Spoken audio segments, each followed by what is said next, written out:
Hey, salut, c'est Félix du Studio Views. Aujourd'hui, on vous partage 5 trucs pour que vos vidéos donnent envie d'arrêter de scroller sur les médias sociaux. Ah ouais, paye ça rec.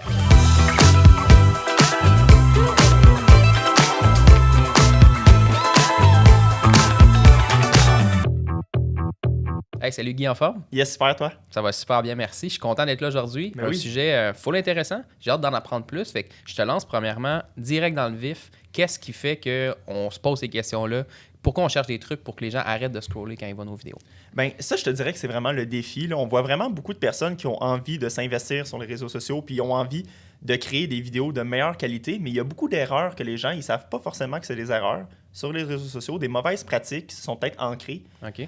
Que ce serait intéressant qu'aujourd'hui, on démystifie des trucs. Puis c'est pour ça que j'ai décidé en fait de faire 5 trucs pour que les vidéos sur les réseaux sociaux, ben, ils passent pas dans le beurre, puis que les gens, ben, ils s'arrêtent sur tes vidéos, qu'ils la considèrent, puis même qu'ils trouvent que c'est vraiment du beau contenu dans un univers où est-ce qu'on a une quantité incroyable de contenu. Vraiment, les réseaux sociaux, là, c'est à la tonne. Il y a du contenu à plus finir. Si on regarde sur TikTok, là, il y a du contenu pour des jours. Même, je pense que c'est complètement infini. C'est vrai que Fait c'est que fou, hein? comment qu'on se démarque dans ce milieu-là? Ben, c'est vraiment pour ça qu'on a décidé de répondre aux questions avec 5 trucs. Puis je commence tout de suite avec le premier truc. Vas-y, je t'écoute. Le premier truc, là, c'est de commencer ta vidéo avec un hook. On a vraiment des gens qui, sûrement parce que YouTube, c'est quand même assez populaire, sûrement parce que les gens sont habitués de voir ça sur les réseaux sociaux, de commencer avec un intro, de commencer avec un jingle, puis tout de suite y aller avec un « abonnez-vous à ma page » et tout. Mais ça, c'est sûrement la plus grande erreur que les gens doivent faire, c'est que si on a une vidéo, c'est de tout de suite commencer dans le vif du sujet avec la question sur laquelle les gens ont cliqué.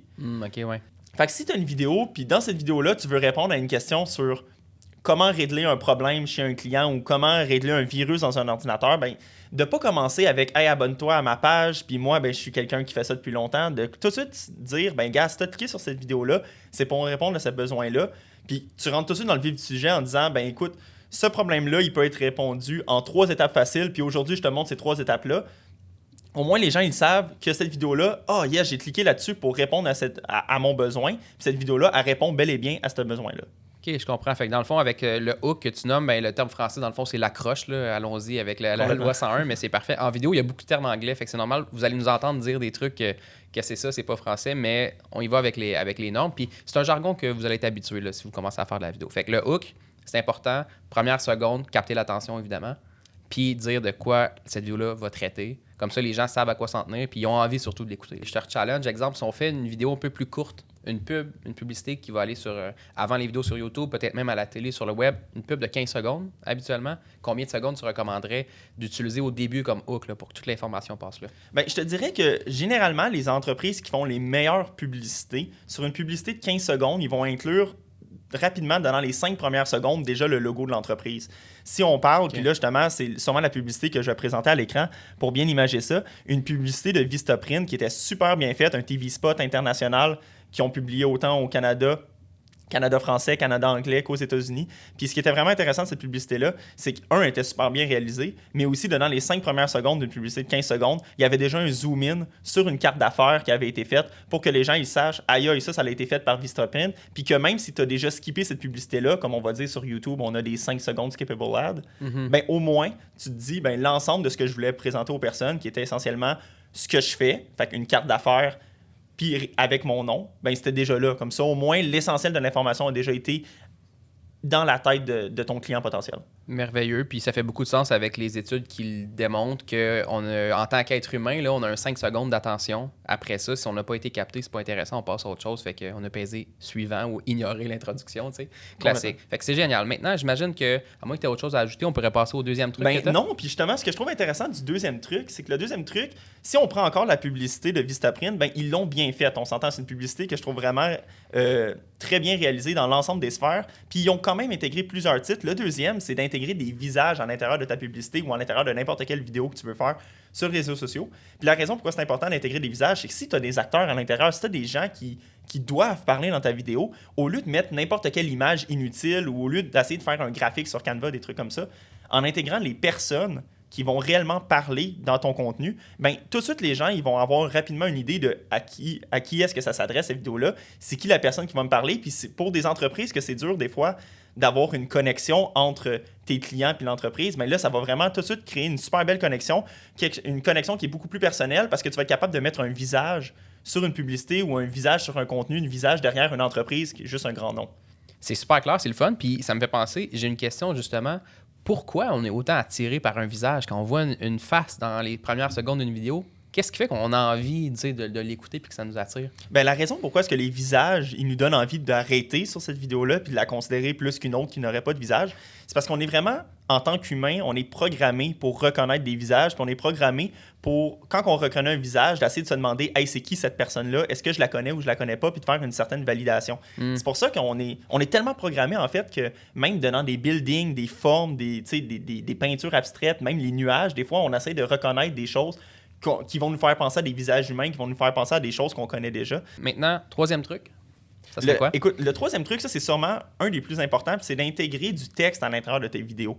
Quand on parle des réseaux sociaux, là, on parle qu'en ce moment, là, c'est 85% des vidéos sur les réseaux sociaux qui sont consommées sans son. Les gens, soit qui sont au travail, sont aux toilettes ou sont dans un espace public, puis ils veulent pas forcément consommer ce contenu-là en dérangeant d'autres personnes à côté. Ben oui. Puis toi, le gros problème, c'est que si tu fais une vidéo qui ne se consomme pas avec des sous-titres aucunement sur les réseaux sociaux, ben il y a une grande partie des gens qui vont regarder ta vidéo, qui vont instantanément scroller en se disant « Ah, ben malheureusement, je suis pas dans le bon milieu ou je suis pas dans le bon mindset pour écouter une vidéo qui a de la musique, du contenu parlé. » Fait que si tu es capable tout de suite d'y aller en amont puis de se dire « Aïe, cette vidéo-là, elle risque de vivre sur Instagram, elle risque de vivre sur Facebook. » Ben en mettant des sous-titres, ben, tout de suite, ta vidéo, c'est l'ensemble des gens qui risquent d'être touchés par ton contenu, qui vont pouvoir le consommer au minimum. Parce que sinon, ça serait une grave erreur de se dire « Je publie un contenu, je fais l'effort de créer un contenu qui est super pertinent, mais malheureusement, les gens sont juste pas dans le bon mindset pour le consommer. » C'est ça, ouais, ok, ça fait du sens. Fait que dans le fond, pour résumer, il faut qu'il soit bien packagé pour le réseau sur lequel tu vas le partager sur la plateforme. As-tu un autre truc pour nous autres? Ben oui, on a un autre truc. Écoute, le quatrième truc, là, c'est encore une fois un qui est très, très, très important, surtout pour les gens qui vont débuter en vidéo, puis c'est d'être clair et concis. Qu'est-ce que je veux dire par être clair et concis? C'est que n'importe quelle vidéo, si on décide de le faire un peu comme dans l'esthétique, on propose aujourd'hui un contenu parlé assez chill, quasiment vibe podcast, versus une vidéo qui est très, très, très coupée, éditée, puis très claire, on a quand même un gros gap. Puis le gros défi, c'est que ça laisse beaucoup de place à de l'hésitation. Ça laisse des places à des E, à des à des T. Puis selon ce que tu veux faire avec ce type de contenu-là, c'est pas dans tous les types de vidéos que ça vaut la peine de garder cette hésitation-là, puis de faire un contenu qui est un petit peu trop long, un petit peu trop vibe contenu parlé. Okay. Surtout quand on parle des réseaux sociaux, on parle de vidéos qui sont très courtes. On parle de vidéos de 15 secondes, de 30 secondes la plupart du temps. Fait que si tu commences à avoir un contenu qui a été fait en one take avec beaucoup d'hésitation, le problème, c'est que si toi, tu n'es pas sûr du contenu que tu vas faire, puis ton contenu est un peu créé à la va-vite, ben malheureusement, ton auditeur, lui, c'est tout ce qu'il va considérer. C'est une vidéo qui a été faite un peu à la va-vite avec de l'hésitation. Puis si ton but, c'est de faire une vidéo qui est très nice, on veut garder l'attention le plus rapidement possible, mais c'est de faire une vidéo qui est éditée, une vidéo qui est rapide, puis qui va tout de suite rentrer dans le vif du sujet le plus rapidement possible pour pas désintéresser ton auditeur. Excellent. Puis ce serait quoi ton truc, exemple, le truc numéro 1 pour arriver à avoir des contenus qui sont clairs et qui sont précis? Bien, je pense que le truc numéro 1, c'est de se faire un script. Là, pas obligé que ce soit un texte qui est 100% écrit puis qu'on va dire à la virgule près.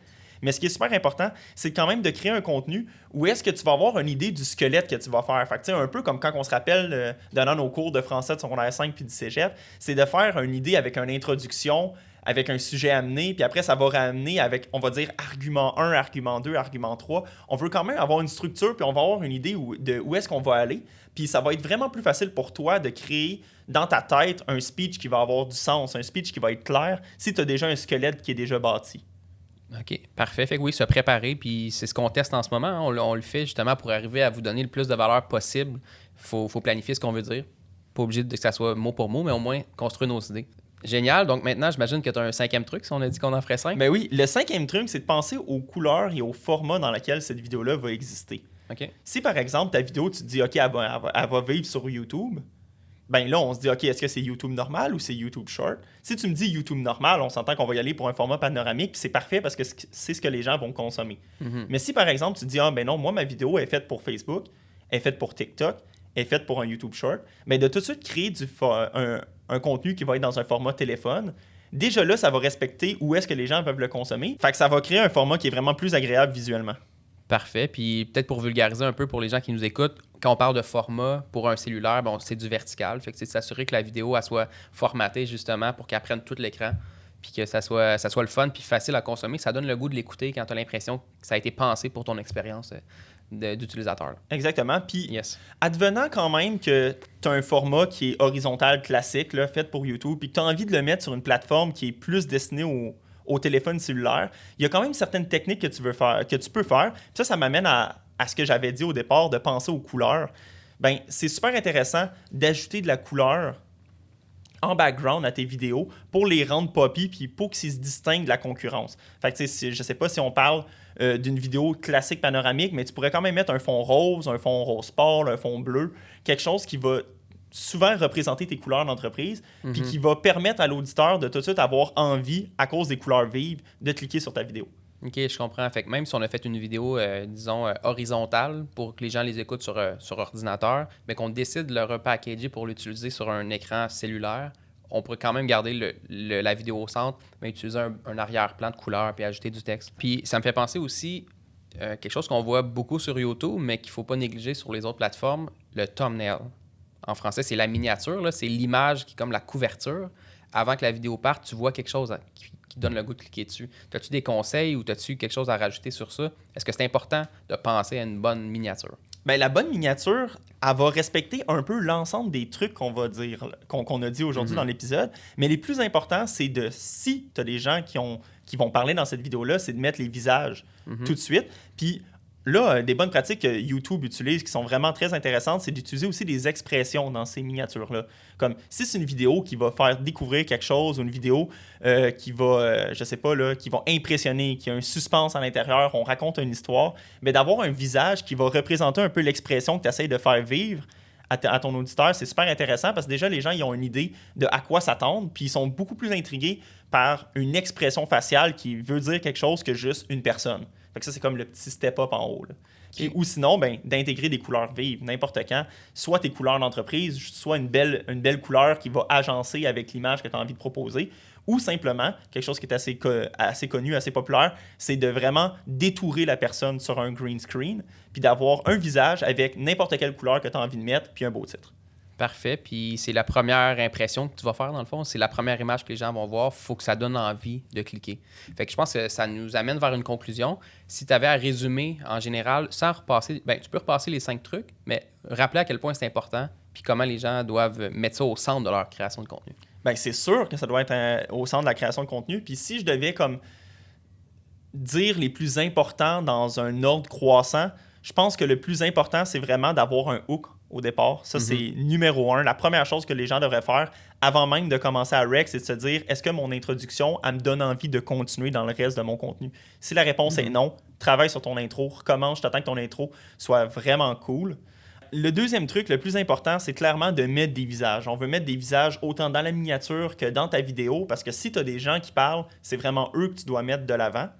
Ensuite de ça, je pense que là, le troisième plus important, ça serait de rajouter des sous-titres. Quand on parle de réseaux sociaux, ça devrait automatiquement venir avec. Réseaux sociaux égale, les gens risquent de ne pas consommer avec du son. Donc, je mets des sous-titres. Parfait. Puis finalement, c'est d'être clair et concis. Si on respecte ces 4-là, là, en général, on a une vidéo qui est gagnante, une vidéo intéressante avec des gens qu'on a envie d'écouter, une vidéo qui se distingue du lot, puis une vidéo claire et concise qui va aller directement dans le vif du sujet. C'est la clé du succès. Parfait, bien c'est clair. Tu m'as donné des bons rappels justement à utiliser dans la prochaine création de contenu, puis c'est bien de les repartager avec tout le monde qui nous écoute. Complètement. Pour conclure, je vous dirais que si ça vous tente de créer du contenu, vous avez eu des 5 maudits bons trucs pour le faire bien, puis surtout s'assurer que les gens aient envie de cliquer sur vos vidéos. Donc, si vous voulez faire une bonne première impression en vidéo, suivez les trucs à Guillaume, puis ça va bien aller. Salut, pace sur rec.